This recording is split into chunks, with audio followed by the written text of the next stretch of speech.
எசேக்கியேல் 17ஆம் அதிகாரம் அதனுடைய 24ஆம் வசனத்தினுடைய பின்பகுதியை தான் நம்ம தொடர்ந்து வசனத்தை தியானித்து கொண்டிருக்கிறோம். நான் அதை சொன்னேன், அதை நிறைவேற்றினேன். இதை சொன்னேன், இதை நிறைவேற்றினேன் என்று உரைத்தார் என்று சொல் என்றார். ஆண்டவர் வாக்குத்தத்தம் பண்ணுகிறவர், அதை சொன்னால் அதை நிறைவேற்றுகிற ஆண்டவர், மனமாறாத நம்முடைய கர்த்தர், பொய் சொல்லாத தேவன், சொல்லி செய்யாதிருப்பாரோ, வசனித்தும் நிறைவேற்றாதிருப்பாரோ. என்னென்ன சொல்லுகிறாரோ அதை எல்லாவற்றையும் ஆண்டவர் நம்முடைய வாழ்க்கையில் நிறைவேற்றுகிற நல்ல ஆண்டவர். இயேசு ஒன்று சொல்லிட்டு போனார், நான் போகிறது உங்களுக்கு நலமாக இருக்கும், நான் போவேனானால் உங்களுக்காக சத்திய ஆவியாகிய தேற்றரவாளர் உங்களுக்காக அனுப்பப்படுவார். அவர் சகல சத்தியத்தை குறித்தும், பாவத்தை குறித்தும், நீதியை குறித்தும், நியாய தீர்ப்பை குறித்தும், உலகத்தை குறித்தும் கண்டித்து உணர்த்துவார். அப்படின்னா அவர் சொல்கிறார், ஒரு வார்த்தை சொல்கிறாரு, உங்களுக்கு பரிசுத்த ஆவியை நான் அனுப்ப போகிறேன், சத்திய ஆவியை அனுப்ப போகிறேன், தேற்றரவாளரை உங்களுக்கு நான் அனுப்ப போகிறேன். நான் போகிறேன் என்று கவலைப்படாதீங்க, நான் போகிறது உங்களுக்கு ரொம்ப நல்லது. அப்போ தான் இந்த ஆவியானவர் உங்களுக்கு வருவார், அவர் சகல சத்தியத்தை குறித்து உங்களுக்கு போதித்து நடத்துவார். அதே போல் அப்போஸ்தலர் 1ஆம் அதிகாரம் 5ஆம் வசனத்தில், உன்னத பலன் தரிப்பிக்கப்படும் வரைக்கும் நீங்கள் எருசலேமிலே காத்திருங்கள். இது வாக்கு தத்தம். இந்த வாக்கு தத்தத்தை நிறைவேறும், இதுக்காக நீங்கள் காத்திருக்கணும். அப்போ பரிசுத்த ஆவியானவர் என்பது வாக்கு தத்தம். ஆண்டவர் நமக்கு சொல்லிட்டு போயிருக்கிற விலையேற பெற்ற வாக்கு தத்தத்தில் ஒன்று இல்லை, விலையேற பெற்ற வாக்கு தத்தமே என்னது தான்? பரிசுத்த ஆவியானவர். வாக்குத்தத்தம் நமக்கு அவ்வளவு இருக்குது. இந்த முழு வேத புத்தகத்தில் ஆதியாகமத்தில் இருந்து வெளிப்படுத்தின விசேஷம் வரைக்கும் வாக்குத்தத்தங்களுக்கு பஞ்சமே கிடையாது. ஆமென். இன்றைக்கி பேசுகிற உபதேசக்காரர்கள் புதிய ஏற்பாட்டில் இருந்து ஒரு வாக்குத்தத்தத்தை எடுத்து ஏதாவது பேச சொல்லுங்கள் பார்க்கலாம், ஒன்றும் பேச மாட்டாங்க. வாக்குத்தத்தத்துக்கெல்லாம் தேவை பழைய ஏற்பாடு, ஆனால் கிருபையின் உபதேசம் சொல்லிட்டு புதிய ஏற்பாட்டை குறித்து தான் பேசுவார்கள். அப்போது வாக்குத்தத்தம் நிறைந்தது தான் நம்முடைய வேத புத்தகம். ஆனால் வாக்குத்தத்தத்தில் பிரதானமானது அப்படின்னு சொன்னால், அந்த யுனிக் அப்படின்னா விலையேற பெற்றது பரிசுத்த ஆவியானவர். அது ஒரு பெரிய வாக்குத்தத்தம். அந்த வாக்குத்தத்தத்தை தான் இயேசு சொல்லிட்டு போயிருக்கிறார், நான் போகிறது நல்லா இருக்கும், அப்போ தான் நான் அதை சொல்லியிருக்கிறேன், இதை செய்வேன். அப்போஸ்தலர் 2ஆம் அதிகாரத்தில் அதே போல் ஒரே மனம் ஒரே இருதயத்தோடு ஒரே இடத்தில் அவர்கள் கூடின போது பரிசுத்த ஆவியானவர் பெந்தேகோஸ்தே நாள் என்னும் நாள் வந்தபோது அவர்கள் தேவ சமூகத்தில் காத்திருந்த இடம் அசைந்தது. அந்நிய பாஷைகளை பேசினார்கள், குடித்து வெறிக்கிறவர்களைப் போல காணப்பட்டார்கள். ஆண்டவர் அவர்களை கொண்டு பெரிய காரியங்களை செய்தார். பேதுரு எழுந்து நின்று பிரசங்கம் பண்ணினார். 3000 பேர் ரட்சிக்கப்பட்டார்கள். பேதுருவும் யோவானும் புறப்பட்டு ஆலயத்துக்கு போனார்கள். அற்புதம் நடந்தது. 5000 பேர் ரட்சிக்கப்பட்டார்கள். அங்கே ஒரு பெரிய மகிமை, பரிசுத்த ஆவியானவர் என்கிற வாக்குத்தத்தம் சபைக்குள்ளே வந்த உடனே ஆவியானவருடைய கிரியை பலமாகிறது. பெருக்கத்துக்கு நேராக தேவன் கொண்டு போகிறத பார்க்க முடிகிறது. அப்போ பரிசுத்த ஆவியானவர் என்கிற வாக்குத்தத்தம் நமக்கு வேணும். அப்போஸ்தலர் 19ஆம் அதிகாரம் 2ஆம் வசனத்தில், நீங்கள் விசுவாசிகளான போது நீங்கள் பரிசுத்த ஆவியானவர்களை பெற்றீர்களா என்று கேட்கப்பட்டிருக்கிறது. அப்போ விசுவாசிகளினுடைய பிரதானமான ஒரு அடையாளமே என்னது தான்? பரிசுத்த ஆவியா. நீங்கள் விசுவாசிகளான போது, நீங்கள் இயேசுவை ஏற்றுக்கொண்டுட்டீங்களா? இரத்தத்தில் கழுவப்பட்டீங்களா? நீங்கள் சபைக்கு போகிறீங்களா? அப்படின்னா என்ன அடையாளம்? பரிசுத்த ஆவியை பெற்றீர்களா? ஆமென். அப்போ பரிசுத்த ஆவி தான் ஒரு விசுவாசிக்கு பிரதானமான அடையாளம். கர்த்தருடைய பிள்ளைகள் இந்த கடைசி நாட்கள் அந்த பரிசுத்த ஆவியின் வல்லமையை நம்ம எப்பொழுதும் பெற்றுக்கொள்ள வேண்டும். அல்லேலூயா சொல்லுங்க. எபேசியருக்கு எழுதும்போது 4ஆம் அதிகாரத்தில் 30ஆம் வசனம் நினைக்கிறேன், இந்த பரிசுத்த ஆவியானவர் உங்களுக்கு பரலோக ராஜ்யத்துக்கு போகிறதற்கு முத்திரையாக இருக்கிறார் என்று போடப்பட்டிருக்கிறார். பரலோக ராஜ்யத்துக்கு ஐடென்டிட்டியே என்னது? பரலோக ராஜ்யத்துக்கு ஆதார் கார்டே என்னது? பரலோக ராஜ்யத்துக்கு டிக்கெட்டே என்னது? இந்த பரிசுத்த ஆவியானவர். இந்த பரிசுத்த ஆவியானவரை ஒரு நாள் நம்ம துக்கப்படுத்தவே கூடாது. இந்த ஆவியை துக்கப்படுத்தாதபடி ரொம்ப கவனமாக இருக்க வேண்டும். பிதாவை குறித்தோ குறித்தோ குமாரனை குறித்தோ நீங்கள் சொல்லுகிற வார்த்தை பூமியிலும் மறுமையிலும் மன்னிக்கப்படும். ஆனால் பரிசுத்த ஆவியானவரை குறித்து பேசுகிற வார்த்தை பூமியிலும் மன்னிக்கப்படாது, பரலோகத்திலும் மன்னிக்கப்படாது அப்படின்னு வேதம் சொல்லுகிறாது. அப்போ பரிசுத்த ஆவியானவருக்கு சபை ரொம்ப இம்பார்ட்டன்ட் கொடுக்கணும். குடும்பம், ஊழியம், தேவ பிள்ளைகள், கர்த்தருடைய பிள்ளைகள் பரிசுத்த ஆவியானவருக்கு முக்கியத்துவம் கொடுக்க வேண்டும். ஆமென் சொல்லுங்க. அல்லேலூயா. அப்போ ஒரு ஆவியினால நிரப்பப்பட்ட ஒரு சபையாய், குடும்பமாய் நம்முடைய பிள்ளைகள் எல்லாரும் இருக்கணும். நமக்குள்ள இருக்கிற பல ஆவிகளை குறித்து 10 ஆவிகளை சொன்னேன். சொல்லுங்க பார்க்கலாம். பொல்லாத ஆவி, பொல்லாத ஆவி, கனநித்திரை நாவி, அசுத்தாவி, குருட்டு ஊமை செவிடுமான் ஆவி, பலவீனப்படுத்தும் ஆவி, அந்தி கிறிஸ்துவின் ஆவி, வஞ்சக ஆவி, பயமுள்ள ஆவி. பல ஆவின்னு இருக்கு, இன்னும் எவ்வளோ இருக்கு. இந்த ஆவியெல்லாம் உள்ளே இருந்தால் நமக்குள்ளே என்ன ஆவி வராது? பரிசுத்த ஆவி வராது. இதெல்லாம் வெளியே கெட் அவுட் அப்படின்னு அனுப்பணும். அல்லேலூயா சொல்லுங்க. இந்த ஆவியெல்லாம் வெளியே போகணும். அப்போ நமக்குள்ள அந்த பரிசுத்த ஆவியான வரணும்னா இதெல்லாம் வெளியே போக நம்மை ஒப்பு கொடுக்க நம்மை அர்ப்பணிப்போம். கர்த்தருடைய நாமம் மைமைப்படுவதாக. 1 பேதுரு 4ஆம் அதிகாரம் அதனுடைய 14ஆம் வசனம் பாருங்க. நீங்கள் கிறிஸ்துவின் நாமத்து நிமித்தம் நிந்திக்கப்பட்டால் பாக்கியவான்கள், ஏனென்றால் தேவனுடைய ஆவியாகிய மகிமையுள்ள ஆவியானவர் உங்கள் மேல் தங்கி இருக்கிறார். அவர்களாலே தூஷிக்கப்படுகிறார், உங்களாலே மகிமைப்படுறார். இந்த ஆவியெல்லாம் போய் பரிசுத்த ஆவியானவர் நமக்குள்ள வந்துட்டுன்னா ஆண்டவர் நம் நிமித்தம் எப்படி செய்வார்? மகிமைப்படணும். பரிசுத்த ஆவியானவர் என்கிற தேவன் நமக்குள்ள வரும்போது நம் மூலியமா எப்படி செயல்படணும்? தேவ நாம மகிமை. ஆமென். ஏன்னா யாக்கோபு 4:5 சொல்லுகிறது, இந்த பரிசுத்த ஆவியானவர் எப்படிப்பட்ட ஆவியானவரா?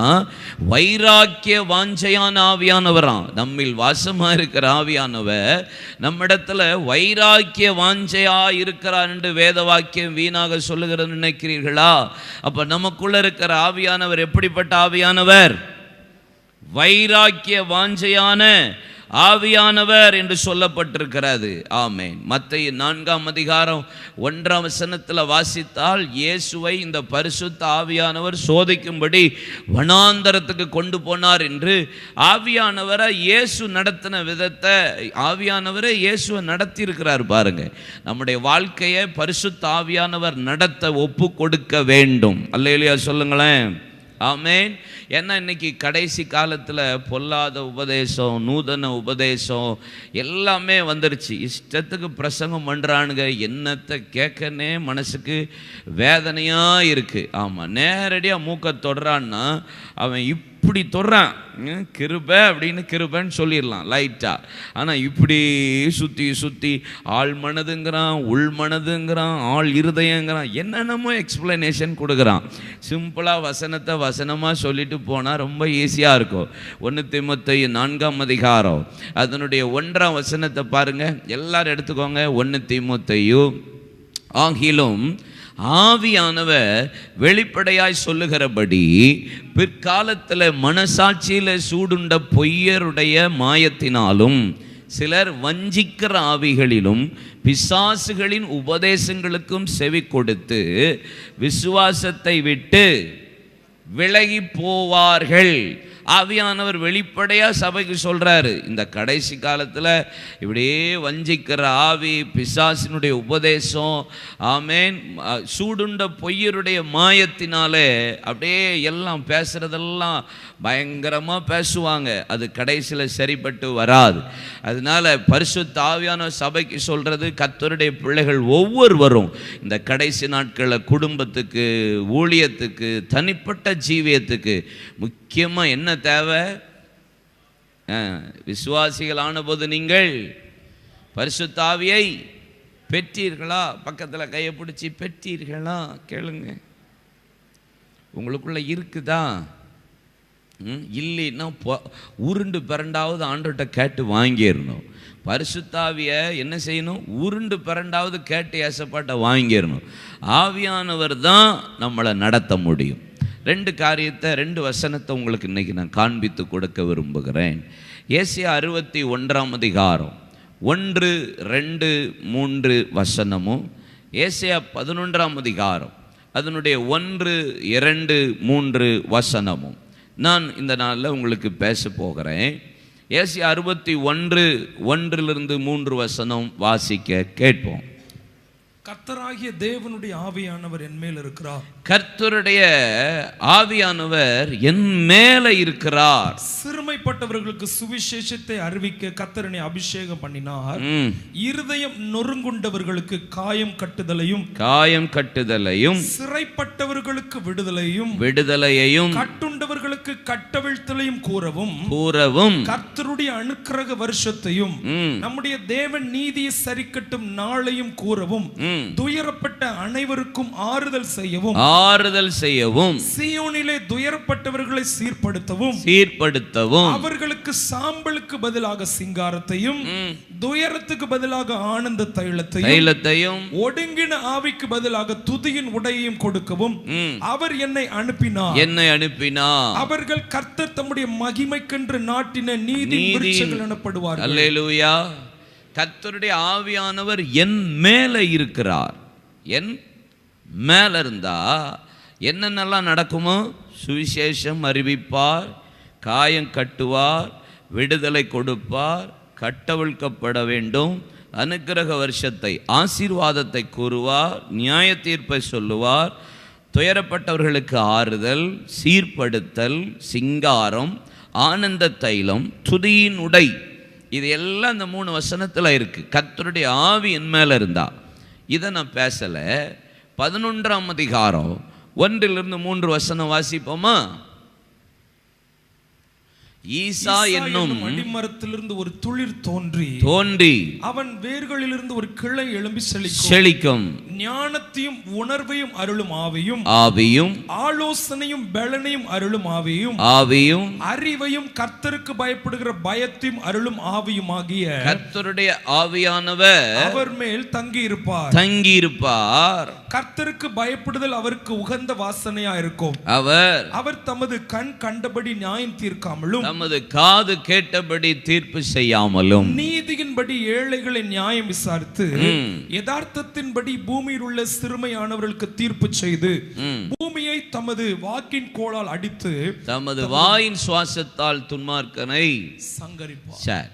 கர்த்தருடைய ஆவியானவர் என் மேல இருந்தா என்னென்னலாம் செய்வார்னு சொல்லிட்டு வெளிப்பிரகாரமாக, இப்போ ஒரு மனுஷனுடைய வாழ்க்கையில் பரிசுத்த ஆவியானவர் இருந்தா வெளியே சில ஆக்டிவிட்டீஸ் நடக்கும், இன்சைடு சில ஆக்டிவிட்டீஸ் நடக்கும்.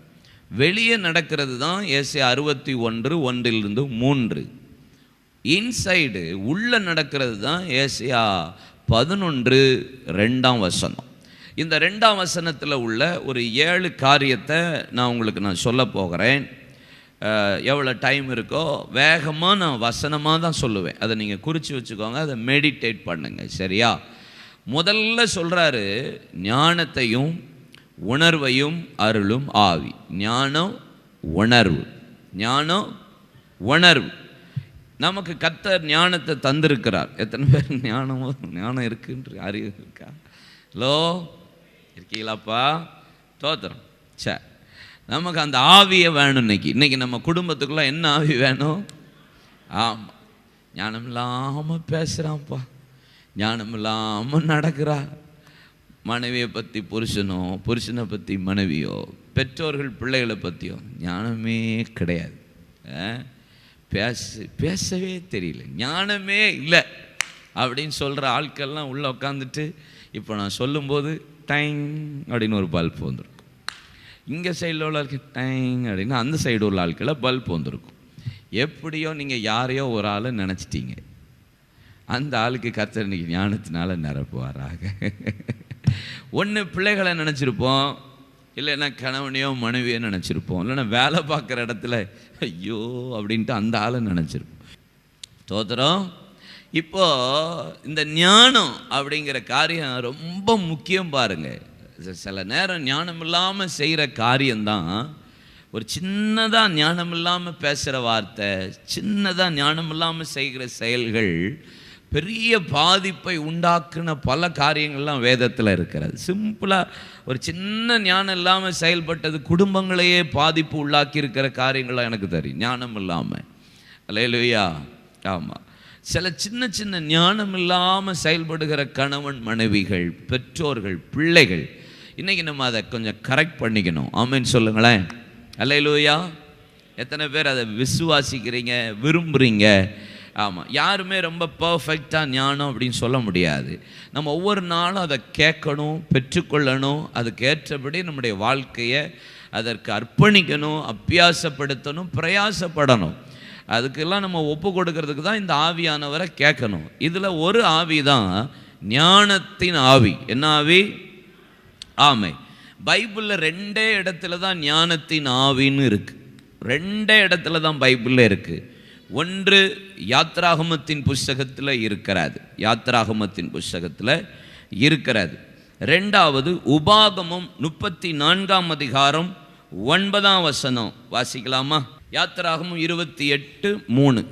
மோசே நூனின் குமாரனாகிய யோசுவாவின் மேல் தன் கைகளை வைத்தபடினால் அவன் ஞானத்தின் ஆவியினால் நிரப்பப்பட்டான். The spirit of wisdom, ஞானத்தின் ஆவியினாலே நிரப்பப்பட்டான். இஸ்ரவேல் புத்திரர் அவனுக்கு கீழ்ப்படிந்து கர்த்தர் மோசேக்கு கட்டளையிட்டபடியே செய்தார்கள். மோசேக்கு எப்படி பயந்து நடந்தாங்களோ, எப்படி கீழ்ப்படிஞ்சாங்களோ, அதே போல யோசுவாவுக்கும் கீழ்ப்படிந்து பயந்து நடந்தார்கள். அவனுக்கு கீழ்ப்படிந்து செயல்பட்டார்கள். ஒரு ஆவி, ஞானத்தின் ஆவி ஒரு மனுஷனுக்குள்ள இருந்ததுன்னா அது யோசுவாவுக்குள்ள. 2வது யாத்ராகமம் 28ஆம் அதிகாரம் அதனுடைய 3ஆம் வசனத்தை பாருங்க. ஆரோன் எனக்கு ஆசாரிய ஊழியம் செய்யத்தக்கதாக அவனை பரிசுத்தப்படுத்தும்படி அவனுக்கு வஸ்திரங்களை உண்டாக்கும் பொருட்டு நான் ஞானத்தின் ஆவியால் நிரப்பின விவேகமான இருதயம் உள்ள யாவரோடு நீ சொல்லுவாயாக. ஆண்டவர் மலையில போய் நான் காண்பித்த மாதிரின்படி செய்ய நீ கவனமா இரு என்று சொன்னபோது 11 முறை இந்த மாதிரின்படி செய்ய கவனமா இருன்னு எச்சரிச்சுட்டே இருக்கிறார். 11 டைம்ஸ் பேசுறாரு. அந்த 11 தடவை சொன்னது நீ இதை செய்யறதுக்கு கரெக்டான ஆளை பர்ஃபெக்டா தெரிந்துக்கோ. அப்ப ஞானத்தின் ஆவியை உடைய கொஞ்சம் பேரை கர்த்தர் அவனுக்கு கொடுத்திருந்தார். இதுதான் 2 இடத்துல தான் அந்த ஞானத்தின் ஆவி என்று போடப்பட்டிருக்கிறார். ஆனால் பைபிளில் பார்த்தீங்கன்னா பல பேருக்கு கர்த்தர் ஞானத்தை கொடுத்தார். ஞானம் அப்படின்னு சொன்னால் நமக்கு முன்னாடி வர்ற ஒரே ஆள் யார்? சாலமோன் தான் வர்றார். கார்த்திகை மலையில் அப்படின்னு நான் சொல்லணும். நீங்கள் இருக்கிறவங்க யார்? உங்களை யாரையாவது சொல்லணும். அப்போ நமக்கே ஒன்று டிஃபால்ட்டாக தெரியுது, நம்ம எங்கேயோ வீக்காக இருக்கிறோம். ஹலோ, இருக்கீங்களா? ஏதோ ஒரு இடத்துல நம்ம ஞானம் இல்லாமல் செயல்பட்டுக்கிறோம். ஆதியாகமத்தின் புஸ்தகத்தில் நீங்கள் வாசித்து பாருங்களேன். ஆதியாகமம் 41:39 யோசேப்பு எகிப்து தேசத்தில் அடிமையாக இருந்தபோது கர்த்தர் அங்கே பார்வோனுக்கு ஒரு சொப்பனத்தை காண்பித்த போது அவன் வெளிப்படுத்துகிறான்.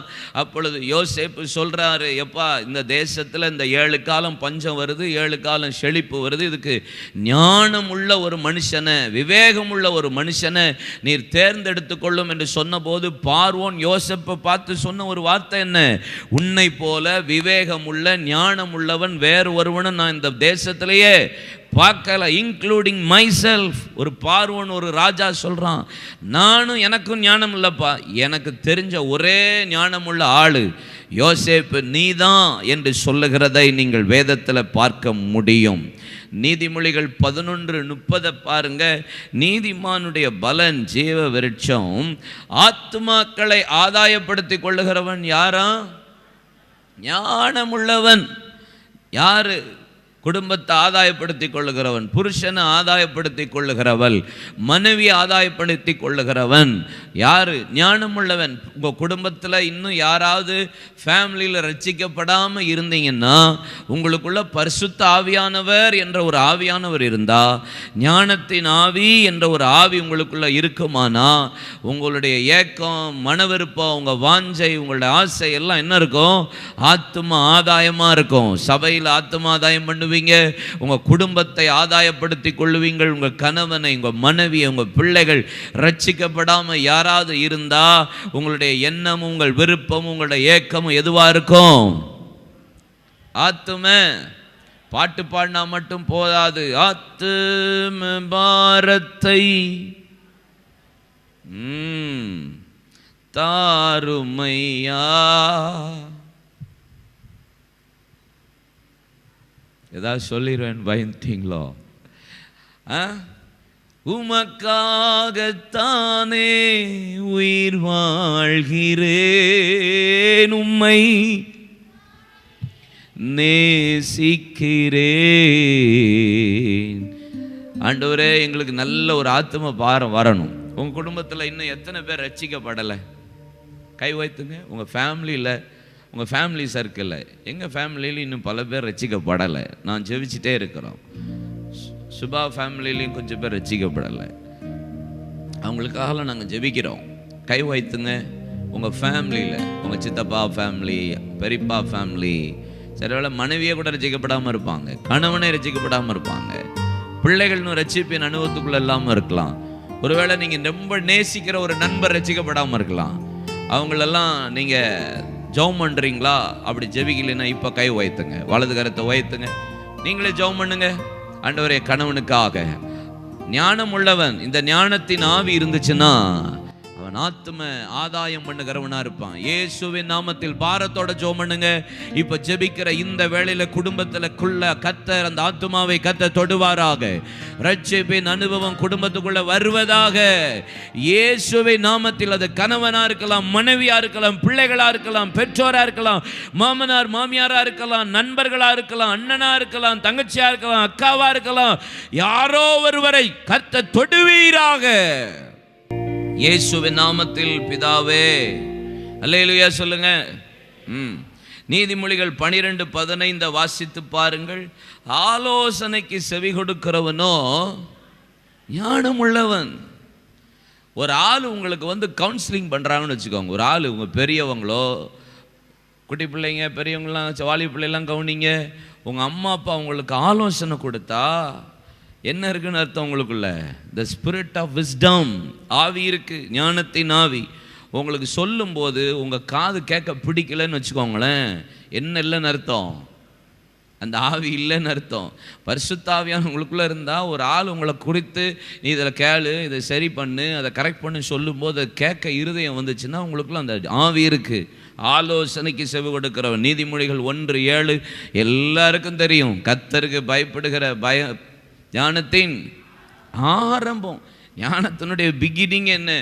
கர்த்தருக்கு பயப்படுகிற பயம். அந்த ஞானம் இருந்துச்சுன்னா அந்த பயம் உங்களுக்குள்ள இருக்கும். நீதிமொழிகள் 9:1 வாசிப்போமா? ஞானம் தன் வீட்டை கட்டி தன் 7 தூண்களை சித்திரம் தீர்க்கும். ஞானம் என்ன செய்யுமா? தன் வீட்டை கட்டுமா. உங்கள் ஃபேமிலியை எதை வச்சு கட்டுறீங்க? என் பிள்ளைக்கு டெபாசிட் போட்டிருக்கேன் பிரதர், கட்டுறேன். பேங்க்கில் பணம் போட்டு என் பிள்ளைக்கு கட்டுறேன். ஒரு வருஷத்துக்கு 1 பவுன் நகை சேர்த்து வச்சு எங்கள் வீட்டை கட்டிகிட்டு இருக்கிறோம். என் வீடு லோனில் கட்டியிருக்கேன் பிரதர் அப்படின்றீங்களா? உங்கள் வீட்டை எதில் கட்டுறீங்க? எதில் கட்டணுமா? ஞானத்தினால் கட்டணுமா? யாக்கோபுக்கு வாங்க. யாக்கோபு, நான் அடிக்கடி சொல்லியிருக்கேன் இந்த வசனம் உங்களுக்கு. யாக்கோபு 3ஆம் அதிகாரம் 13 வாசிப்போமா? உங்களில் ஞானமும் ஞானியும் விவேகமாய் இருக்கிறவன் எவனோ அவன் ஞானத்துக்குரிய சந்தோஷத்தோட சாந்தத்தோட தன் கிரியைகளை நல்ல நடக்கையினாலே காண்பிக்க கடவன். நல்ல நடக்கையினாலே காண்பிக்க கடவன். உங்கள் இருதயத்திலே கசப்பான வைராக்கியத்தையும் விரோதத்தையும் வைத்தீர்களானால் நீங்கள் பெருமை பாராட்டாதீங்க. சத்தியத்திற்கு விரோதமாய் பொய் சொல்லாமலும் இருங்கள். சரி, இப்படிப்பட்ட ஞானம், இந்த ஞானம் பரத்திலிருந்து இறங்கி வருகிற ஞானமாயிராமல், இது பரத்திலிருந்து வர்ற ஞானம் இல்ல, லௌகீக சம்பந்தமானதும் ஜென்ம சுபாவத்துக்குரியதும் பேய்த்தனத்துக்கு அடுத்ததுமாய் இருக்கிறது. இது உலக ஞானம், பரத்திலிருந்து வருகிற ஞானம் அல்ல, லௌகீக ஞானம். லௌகீகம்னா உலகம், உலகத்தை சார்ந்த ஞானம். அது பேய்த்தனத்துக்கு அடுத்தது, ஜென்ம சுபாவத்துக்கு அடுத்தது. ஆனா வாசிப்போம், வைராக்கியம் விரோதமும் எங்கே உண்டோ அங்க கலகமும் சகல துர்ச்செய்கைகளும் உண்டு. பரத்திலிருந்து வருகிற இதான் முக்கியம். வீடு எதுல கட்டப்படணும்? சித்திரம் தீர்த்த 7 தூண்களினால, ஞானத்தினால் கட்டப்பட்டு 7 தூண்களினால் அது அலங்கரிக்கப்படும் இருக்கு. அந்த ஞானம், அந்த 7 என்ன தெரியுமா? 1 சுத்தம், சமாதானம், சாந்தம், இணக்கம் உள்ளது, இரக்கத்தாலும், நற்கனிகளாயும், பட்சபாதம் இல்லாத மாயமற்றதுமாயிருக்கிறது. இதுதான் இந்த 7 தூண். நம்முடைய குடும்பத்துல ஞானம் எப்படி இருக்கணும்? சுத்தமா இருக்கணும். பரத்திலிருந்து வருகிற ஞானத்தின் ஆவி சுத்தம் உள்ளதா இருக்கும், சமாதானமும் சாந்தமும் இருக்கும், இணக்கமுள்ளதா இருக்கும், இரக்கத்தாலும் நற்கனிகளினால் நிறைந்ததாயும் பட்சபாதம் இல்லாததாயும் மாயமற்றதுமாயும் இருக்கும். இப்படிப்பட்ட ஞானத்தின் ஆவியை நம்ம கேட்டு எப்போது என்ன செய்யணும்? வாங்கி கொள்ள வேண்டும். நீதிமொழிகள் 9:8 வாசித்து பாருங்க. பரிகாசக்காரனை கடிந்து கொள்ளாதே, அவன் உன்னை பகைப்பான். ஞானம் உள்ளவனை கடிந்து கொள், அவன் உன்னை நேசிப்பான். எப்பா இதுதான்ப்பா ஞானம், இப்படிலாம் நடந்துக்கோ அப்படின்னு சொல்லி ஒரு ஆலோசனை சொல்லி கடிந்து கொண்டா, கடிந்து கொள்றதை ஏற்க மனம் இல்லைன்னா அவனுக்குள்ள என்ன இல்லைன்னு அர்த்தம்? சொல்லுங்க. சொல்லிக்கிட்டே இருக்கிறோம்ல, தோத்திரம். நாளைக்கு எல்லாரும் ப்ரேயருக்கு வந்துருங்க. கடிந்து கொள்ளுதல் வரும்போது நமக்கு என்ன பிடிக்க மாட்டேங்குது? கடிந்து கொள்ளுதலை வெறுக்கிறவன் மிருக குணமுள்ளவன். கடிந்து கொள்ளுதலை வெறுக்கிறவன் மிருக குணமுள்ளவன் என்று போடப்பட்டிருக்கிறது. அப்படி நம்முடைய ஜீவியத்தில் கடிந்து கொள்ளுதல் வரும்போது அதை ஏற்றுக்கொள்ளணும். அல்லேலூயா சொல்லுங்க. ஆமேன். நீதிமொழியில் 24:3 குறிச்சுக்கோங்க. வீடு ஞானத்தினால் கட்டப்பட்டு விவேகத்தினாலே நிலைநிறுத்தப்படும். அதுதான். அப்போ நம்முடைய வீட்டை கட்டணும், ஞானத்தை கேட்கணும், ஆலோசனை கேட்கணும், கடிந்து கொள்ளுதலை ஏற்றுக்கொள்ளணும். ஒரு வீட்டுக்கார் எப்படி இருப்பான்னு போட்டிருக்கு பாருங்க. நீதிமொழிகள் 31:26 பாருங்களேன். தன் வாயை விளங்க திறக்கிறாள், தயவுள்ள போதகம் அவள் எப்படி திறக்கிறாளா? ஞானம் விளங்க. எங்க திறங்க பார்க்கலாம். எப்படி திறப்பீங்க? ஞானம் விளங்க திறக்கிறாள்னா எப்படி? ஞான விளங்க திறக்கிறாள்னா இந்த ஏற்ற சமயத்தில் சொல்லுகிற வார்த்தை வெள்ளி தட்டில் வைக்கப்பட்ட பொற்பளத்துக்கு சமம் இருக்குல்ல. அப்படின்னா என்ன அர்த்தம்னா, எந்தெந்த நேரத்தில் எந்தெந்த சமயத்தில் எப்படி எப்படி வார்த்தைக்கு அவளை ஆண்டவர் பயன்படுத்துகிறவங்க. வீட்டில் சில நேரம் அப்படி கிரிட்டிக்கல் சிச்சுவேஷன் வரும்போது அந்த நேரத்தில் ஏற்ற சமயத்தில் ஒரு ஆலோசனை கொடுப்பாங்கள்ல, ஒரு வார்த்தையை கொடுப்பாங்கள்ல. ஞானம் விளங்க திறக்கிறாள்னா என்ன? அல்லேலூயா. அதுதான். ஆமாம், நம்ம ஆட்கள் வெளியே போய் போய் போய் எங்களுக்கெல்லாம் கொஞ்சம் சர்றன்னு கொஞ்சம் குறைஞ்சி தான் இருக்கும். நீங்கள் தான் திறக்கணும் வாயை. வலது கையை உயர்த்துங்க. வாயை திறந்து நல்லா சொல்லணும். என்ன பெண்கள், வாயை திறந்து நல்ல குட் ஆலோசனையை சொல்லணும். தோத்திரம். நீங்கள் நினைக்கிறது எனக்கு அவங்க கேட்கணும்ல அப்படின்ற மாதிரி இருக்குல்ல. எனக்கு டக்குன்னு என் ஆவியில் தோணுது பாருங்க. நாங்கள் சொல்கிறோம் இந்த குரூப் கேட்கணும்ல அப்படின்ற மாதிரி இருக்கு. நீங்கள் இந்த குரூப் தான் கேட்கவே. தோத்திரம். நாங்கள் அப்பப்போ விளங்க திறக்க தான் ஏன் செய்கிறோம்? கேட்கறதுக்கு தான் எங்கள் ஆட்கள் சரியே இல்லையே. நாங்கள் சொல்லிட்டுதே தான் இருக்கிறோம். தோத்திரம். அல்லேலூயா. ஆமேன். ஆமாம். வலதுகரத்தை உயர்த்துங்க. நல்லா உங்களை கொண்டு தான் கர்த்தர் வந்து பேசுவார். ஆமாம், ஆண்களும் கையை உயர்த்துங்க. ஆண்டவரே உங்களை வாயை திறக்க நல்ல ஞானமாக பேச கிருபை தாங்க. அதை நாங்கள் கேட்டு அதன்படி நடக்க எங்களுக்கு கிருபை தாங்க. அப்படி சொல்லி ஜெபம் பண்ணுங்க. ஆமேன். அவள் தன் வாயை ஞானம் விளங்க திறக்கிறாள்.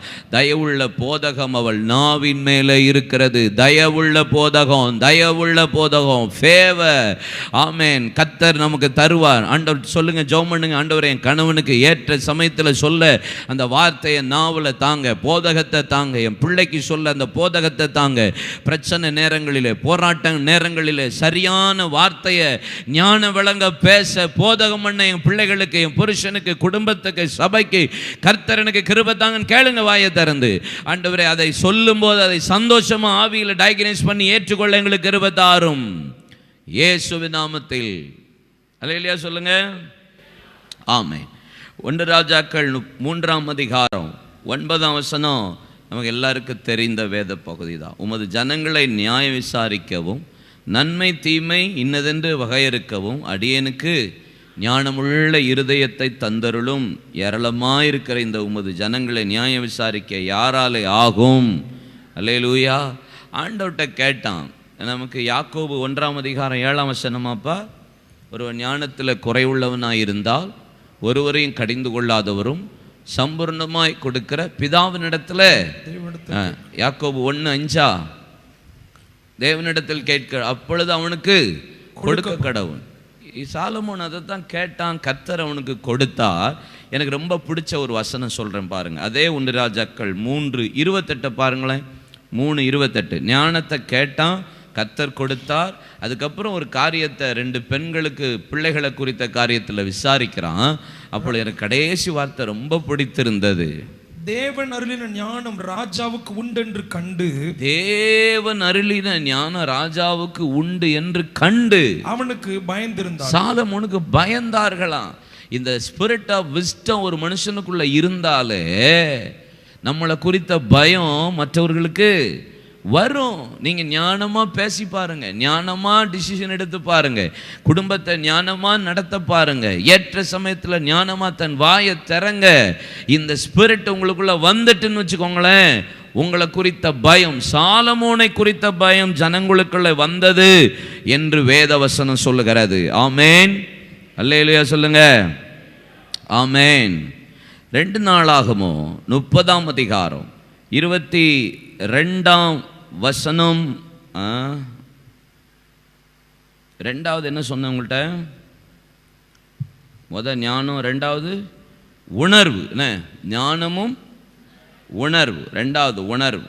2 நாளாகமும் 30ஆம் அதிகாரம் 22ஆம் வசனம். கர்த்தருக்கு அடுத்த காரியத்தில் நல்ல உணர்வுள்ள எல்லா லேவியரோடும் எசேக்கியா பட்சமாய் பேசினான். இப்படி அவர்கள் பண்டிகையில் 7 நாள் அளவும் புசித்து ஸ்தோத்திர பலிகளை செலுத்தி தங்கள் பிதாக்களின் தேவனாகிய கர்த்தரை துதித்துக் கொண்டிருந்தார்கள். ஞானமும் உணர்வை அருளுகிற ஆவி. இந்த உணர்வுங்கிறதுக்கு இங்கிலீஷில் நான் பார்த்த வார்த்தை எப்படி இருந்துச்சுன்னா, த ஸ்பிரிட் ஆஃப் அண்டர்ஸ்டாண்டிங்னு இருக்கு. எப்படி? உணர்வுன்றதுக்கு புரிந்து கொள்ளுதல், ஒருவர் புரிந்து கொள்கிற அண்டர்ஸ்டாண்டிங், ஸ்பிரிட் ஆஃப் அண்டர்ஸ்டாண்டிங். எசேக்கியாவுக்கு பார்க்குறான், அந்த ஆலயத்தை பழுது பார்க்க சொல்கிறதுக்கு என்ன செய்யலான்னு யோசிச்சுட்டு இருக்கிறான். ஆலயத்தை பழுது பார்க்கணும், செப்பனிடணும், ஆலயத்தெல்லாம் ரெக்டிஃபை பண்ணணும் அப்படின்னு சொல்லி தேடிக்கொண்டிருந்த போது அண்டர்ஸ்டாண்டிங் ஸ்பிரிட் உள்ள லேவியர்கள், உணர்வு உள்ள எல்லா லேவியரோடும், அப்படின்னா நம்மளை புரிந்து கொள்ளுகிற ஆட்கள் தேவை. ஆமென் சொல்லுங்கள். அது ஒரு ஸ்பிரிட், அண்டர்ஸ்டாண்டிங் ஸ்பிரிட். நான் இங்கேருந்து ஒரு தரிசனத்தை சபைக்கு சொல்லுகிறேன், இப்படி ஒரு மீட்டிங் இருக்குது, நம்ம இணைஞ்சு செயல்படணும். ஆவியோட இந்த ஊழியத்தோட தரிசனத்தோட இணைந்து கொள்ளுகிறது. உணர்வு உள்ள லேவியர்களோடு எசேக்கியா பேசினான், பழுது பார்த்தான். ஆலயம் பழுது பார்க்கப்பட்டு செப்பனிடப்பட்டு சரி செய்து ஆராதனை திட்டம் பண்ணப்பட்டு ஒழுங்குபடுத்தப்பட்டது என்று வேதம் சொல்லுகிறது. உங்கள் குடும்பங்களுக்குள்ள என்ன ஸ்பிரிட் வேணும்? அண்டர்ஸ்டாண்டிங் ஸ்பிரிட், உணர்வுள்ள இருதயம், உணர்வுள்ள ஆவி. கணவன் மனைவிக்குள்ள அண்டர்ஸ்டாண்டிங் இருக்கா? பல பேருக்குள்ள அந்த அண்டர்ஸ்டாண்டிங்கே கிடையாது, அந்த ஆவியே இல்லை, கேட்கறதே கிடையாது. தேவ சமூகத்தில் கேட்கணும். ஞானத்தின் ஆவியை எப்படி கேட்குறீங்களோ, ஞானத்தையும் உணர்வையும் அருளும் ஆவி நமக்கு வேணும். அப்பா அம்மாவை புரிஞ்சு கொள்ளுகிறதுக்கு எனக்கு ஆவி தாங்கன்னு பிள்ளைகள் கேட்கணும். பிள்ளைய புரிந்து கொள்றதுக்கு அப்பா அம்மா கேட்கணும் ஆவியை. இந்த காலகட்டத்தில் பிள்ளையெல்லாம் புரிஞ்சு கொள்ளவே முடியல, அவங்களுடைய யோசனை புரிய முடியல, அவங்க போகிற சூழ்நிலை புரிந்து கொள்ள முடியல. நம்ம கேட்கணும், ஆண்டவரே என் பிள்ளைய புரியக்கூடிய ஒரு ஸ்பிரிட் எனக்கு வேணும், என் கணவனை புரிந்து கொள்ளக்கூடிய ஒரு ஆவியை தாரும், அந்த உணர்வை தாரும் என்று கேட்கணும். எம்மா ஊருக்கு சீஷர்கள் போகும்போது இயேசுவும் புறப்பட்டு போகிறார், ஆனால் இயேசு தான் பேசுகிறாருங்கிற எண்ணமே இல்லை. ஆனால் இருதயம் கொழுந்து விட்டு எரிகிறது. அதுக்கப்புறம் தான் உணர்கிறார்கள், அப்புறம் தான் புரிந்து கொள்ளுகிறார்கள். சில நேரம் நம்மளால புரிந்து கொள்ள முடியலையே, போனதுக்கு அப்புறம் கடந்ததுக்கு அப்புறம் ஓ அவர் பேசும்போது நம் இருதயம் கொழுந்து விட்டு எரியவில்லையா அப்படின்னு சொல்லிட்டு அவங்க பேசிட்டு போறாங்களே, அப்படிப்பட்டவர்களா நம்ம இருக்கக்கூடாது. ஒரு நல்ல அண்டர்ஸ்டாண்டிங் ஸ்பிரிட் ஆண்டவர்கிட்ட கேளுங்க. அல்லேலூயா சொல்லுங்க. உணர்வுள்ள இருதயம். சங்கீதம் 14:2 வாசிங்க. வேதம் சொல்லுகிறது, தேவனை தேடுகிற உணர்வுள்ள இருதயம் உண்டோ என்று தேவன் பார்க்க பரலோகத்திலிருந்து கண்ணோக்கினார் மனுபுத்திரன். யாராவது இருக்காங்களாப்பா அந்த ஸ்பிரிட்டோட இருக்காங்களா? இருதயத்தை புரிந்து கொள்ளுகிறதற்கு தேவன் தேடுகிற மனுஷன் யாரு? ஆண்டவர் பாரார், திறப்பில் நிற்கவும் சுவரை அடைக்கத்தக்க ஒரு மனிதனை தேடுகிறேன், ஒருவன் இல்லை, உணர்வுள்ள ஒருத்தனையும் காணுமா? ஆண்டவர் இருதய துடிப்பை அறிந்து கொள்ளணும், குடும்பத்தின் இருதய துடிப்பை அறிந்து கொள்ளணும், மனைவியை புரிந்து கொள்ளணும், கணவனை புரிந்து கொள்ளணும். ஆமேன்னு சொல்லுங்க. எனக்கு இந்த ரொம்ப பிடிச்சிருந்துச்சு. லூக்கா 22:61-62 வாசியம் சார். அப்பொழுது கர்த்தர் திரும்பி பேதுருவை நோக்கி, இந்த சிச்சுவேஷனை பாருங்களேன். இயேசு முன்னாடியே சொல்லிட்டாரு, எப்பா என்னை யார் என்னன்னு சொல்கிறாங்க? உண்மை அரேமியாங்காங்க, உண்மை எலியாங்கிறாங்க, உண்மை தீர்க்கதரிசியில் ஒருத்தன் சொல்கிறாங்க, நீங்கள் யாருப்பா சொல்கிறீங்க? பேதுரு உடனே எழும்பி, நீ தேவனுடைய குமாரன் இயேசு கிறிஸ்து அப்படின்னு அடித்து விடுறாரு. அப்போ மாம்சம் ரத்தமும் உனக்கு வெளிப்படுத்தல, பரலோகமே உனக்கு வெளிப்படுத்தி இருக்கிறது சொல்லிட்டு போனால் அடுத்த செகண்டு சொல்கிறாரு, நான் பாவிகள் கையில் ஒப்பு கொடுக்கவும் பிரதான ஆசிரியர் கையில் ஒப்பு கொடுக்கவும் பாடுபடவும் நியமிக்கப்பட்டிருக்குன்னு சொன்ன ஆண்டவர், இது உமக்கு ஆகக்கூடாது, அப்பாலை இப்போ சாத்தானே அனுப்பிட்டார். ஆண்டவர் இதெல்லாம் நேரிட்டா நாங்கள் உங்களை மறுதளிக்கவே மாட்டோம், ஆச்சா பூச்சா அல்லே போல்றாங்க எல்லாம். ஆண்டவர் சொல்லிட்டாரு, எல்லாரும் ஓடிடுவீங்க. அதுவும் பேதுரு, நீனு சேவலு, ஆமாம் நீ மறுதளிப்பப்பா அப்படின்னு சொல்லிட்டார். அதெல்லாம் நான் சாவ கூட நான் வருப்பேன், மறுதளிக்க மாட்டேன்னு சொல்லி இயேசு போகிறாரு. குளிர் காஞ்சிட்ருக்காங்க. அங்கே ஒருத்தி கேட்குறா, நீ அந்த கலிலேய மனுஷில் ஒருவனே அப்படின்னு சொன்ன உடனே பேதுரு வந்து என்ன சொன்ன, சேவல் 3 முறை கூவிட்டு பேதுரு மறுதளிச்சிட்டான். அந்த நேரம் இந்த சுச்சுவேஷனை பாருங்களேன். இயேசு இப்படி இருக்கிறாரு, குளிர் அங்கே அடிபட்டு கிடக்கிறார், இங்கிட்டு பேதுரு இருக்கிறாரு. அப்பொழுது கர்த்தர் திரும்பி, அந்த சுச்சுவேஷனை நீங்கள் யோசிச்சு பார்த்தீங்களா?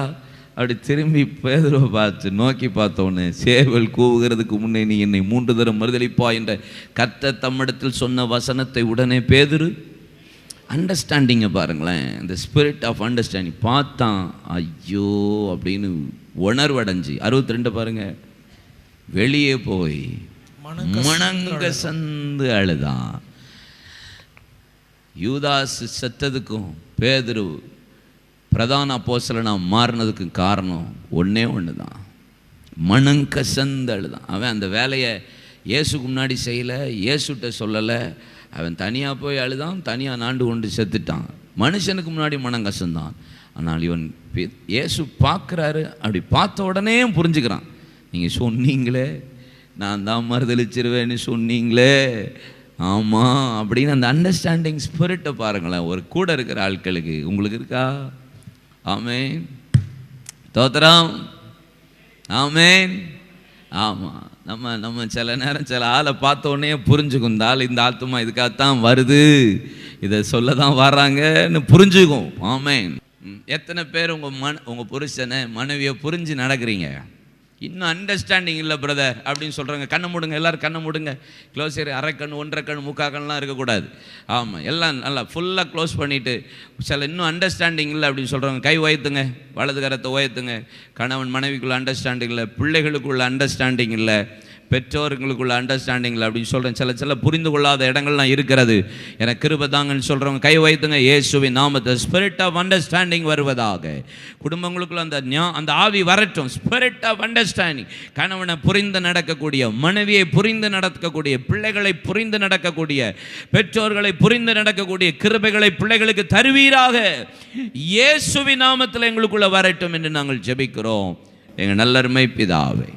அல்லேலூயா சொல்லுங்க. ஆமேன். மூணாவது என்னது? ஆலோசனை. ஒரே ஒரு வார்த்தை மட்டும் சொல்லி முடிக்கிறேன், இன்னும் 4 இருக்கு, அப்புறம் பேசலாம். என்ன ஆவி? ஆலோசனை. இந்த ஆலோசனை, ஆமாம், யாத்திராகமம் 18ஆம் அதிகாரம் 17, 18, 19 வசனம். அதற்கு மோசேயின் மாமான், நீ செய்கிற காரியம் நல்லது அல்ல, நீரும் உம்மோடு இருக்கிற ஜனங்களும் தோய்ந்து போவீர்கள். இது உமக்கு மிகவும் பாரமான காரியம், நீர் ஒருவராய் அதை செய்ய உம்மாலே கூடாது. இப்பொழுது என் சொல்லை கேளும். என் சொல்ல கேளும். உமக்கு ஒரு ஆலோசனை சொல்லுகிறேன். Spirit of council. ஆலோசனை ஒன்று இருக்கு பார்த்தீங்களா? ஆலோசனை அருளும் ஆவி. ஆலோசனை சொல்லுகிறேன். தேவன் உம்மோடு கூட இருப்பார். நீ தேவ சந்நிதியிலே ஜனங்களுக்காக இரும். விசேஷித்தவைகளை தேவனிடத்தில் கொண்டு போய். நீர் காலையிலேருந்து சாயங்காலம் மட்டும் ஜனங்களை விசாரிச்சினாரு, நீ ஒன்றுத்துக்கும் ஆக போகிறதில்ல. ஜனங்கள் தான் முடிஞ்சு போயிடுவாங்க. நான் உனக்கு குட் கவுன்சில் பண்ணுறேன், உனக்கு ஆலோசனை கவுன்சிலிங் சொல்கிறேன். ஐயா, இந்த ஆவியை வாங்கிக்க வரோம். எதுக்கு? நீர் ஆண்டவர்கிட்ட பேசும், நாங்கள் வெயிட் பண்ணுறோம். உமக்குள்ளே இருக்கிற 70 பேரை தெரிந்து கொண்டு நீர் கையை வையும். உம்முடைய ஆவி அவங்களுக்கு மேல் கட்டளையிடும். அவங்க போய் அவங்கள விசாரிக்கட்டும். நீர் எல்லாத்தையும் விசாரிச்சுக்கிட்டு இருந்தீங்கன்னா கதை நடக்காது. ஒரே ஆளா எல்லா வேலையும் என்ன செய்ய முடியாது. குடும்பமும் அப்படிதான். கணவன் மாதிரி நான் தான் தூக்கிட்டு சுமப்பேன், தூக்கி சுமப்பீரே வாழ்நாளெல்லாம் போட்டு உடைப்பீரே உன் குடும்பத்தை. தூக்கலாம் முடியாது. குடும்பம்னா ஹோல் ஃபேமிலி. பிளான் பண்ணுங்க, ஆலோசனை கேளுங்க.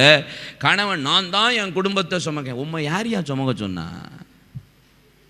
அப்படி பைபிள் எங்கேயாவது இருக்கான்னு? நான் தான் என் குடும்பத்தை சுமக்கிறேன். உங்களை யார் சுமக்க சொன்னான்னு கேட்க தேவையே கிடையாது. ஒரு ஆள் இந்த ஒர்க்கை பாருங்க, ஒரு ஆள் இந்த வேலையை பாருங்க. ஒரு பிள்ளைக்கு இப்படி பிரித்து கொடுங்க. அம்மா அப்பா இருந்தாங்கன்னா அவங்களுக்கு இந்த இதோ பண்ணு. ஆலோசனை பண்ணுங்க ஃபேமிலியில் உட்காந்து. அல்லேலூயா. எல்லாத்தையும் நீங்கள் இழுத்து போட்டுக்கிட்டீங்கன்னா நீங்கள் சோர்ந்து போவீங்க, நீங்கள் பலவீனப்பட்டுருவீங்க ஃபேமிலியில். நீங்கள் உங்களுக்கு பரிசுத்த ஆவியானவர், ஆலோசனையின் ஆவியானவர். நம்முடைய ஆண்டவர், அவரை குறித்து நாம என்னது? ஆலோசனை கர்த்தர். என்ன கர்த்தர்? ஆலோசனை கர்த்தர். நம்முடைய ஆவியானவர் ஆலோசனையின் ஆவியானவர். கேட்பீங்களா? ஆண்டவர்ட்ட கேளுங்க. என்ன